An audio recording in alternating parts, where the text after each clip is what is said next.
10:44 AM nang nagsimula tayong bumiyahe. Unang biyahe natin ay merong fare na 102 from Kupang to Santa Lucia. At dito natanaw ko na agad si ma'am, kaya kumuha na agad ako ng shower cap. Pagkaabot ko ay umalis na agad kami. Oh, baka sabihin nyo walang helmet. Siyempre meron. Tas nagulat na lang ako, nandito na agad kami sa drop-off. Nang biglaan na lang sinabi ni ma'am sa akin na, Ay, thank you po. Thank you, ma'am. So, yun guys, natin yung aking si ma'am. Magandang buhay naman, kasi may 48 na kagad tayong tip. Thank you kay ma'am. at 11:22 AM pinasukan na agad tayo ng sunod nating booking. Mula dito sa Cainta papuntang Pasig. 136 naman ang fare neto. Sa dami ng usapan namin tungkol sa motor, nandito na agad kami. Lupang na ito, sir. Wala pong din yung nagbigay. Ayun, thank you, sir. Sir, yung helmet po. Tanga-tanga. Thank you po. So, ayun guys, pinasukan na agad tayo ng sulit na booking natin. 12 po. Mag-shower ka po kayo?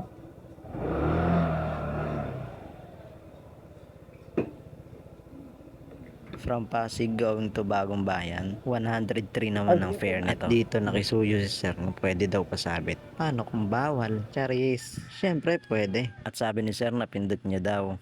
Kaya inayos ka ang ating freed gun. Baka naman. Pag-abot ko nga sa customer ay umalis na kagad kami. Nagulat na naman ako. Teleport na naman sa drop-off. Cashless nga pala to. Yung bayad na sa Gcash. Ang haba din ng usapan namin ni sir tungkol sa aming mga trabaho. Iaabot ko na rin sa kanya yung dala niya. Thank you po. Ito yung camera natin, sir. Thank you po. So, yun guys. 12:46. Pinasukan na tayo ng pang-apat na biyahe. Yung tatlo natin biyahe kanina, medyo long ride siya. So, yan. Tara, pikapin na natin. From Pasig going to Pasig. Short ride lang to. 68 naman yung fare nito. Medyo nagantay nga lang ako dito ng mga ilang minuto. Marix po. Shower ka po. Okay na po. Pagbasa nga pala yung buhok ng pasahero, matik mag-aabot agad ako ng shower cap niyan para maiwasan ng pagbasa ng ating helmet. Dito nagulat na naman ako.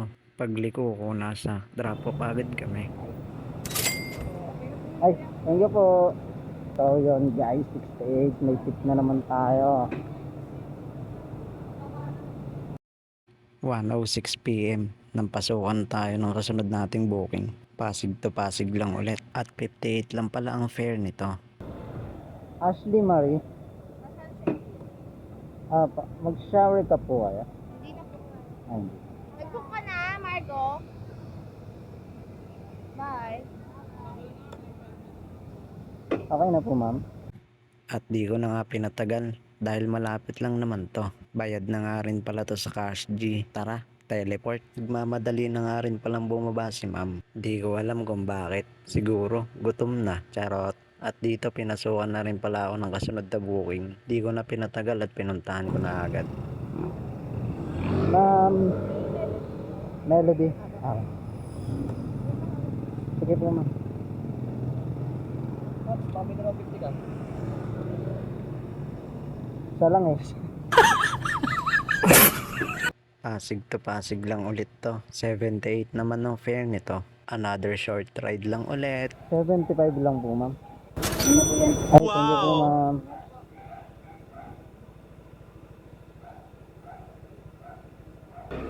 So yun, from drop off natin ni ma'am galing Pasig. Pinasukan naman tayo kaagad papunta ng Shaw Boulevard. So pick upin muna natin to guys. Let's go!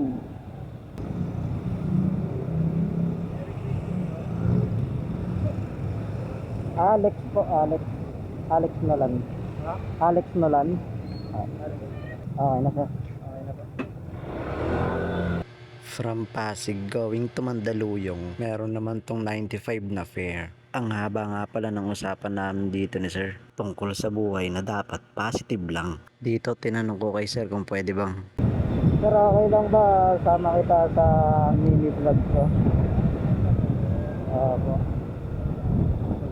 Mga short video lang sa Facebook. Ayan, thank you sir.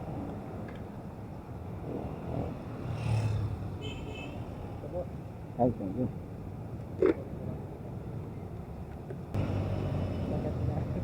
Yan. Moto J po. Eto sir. Bago lang po.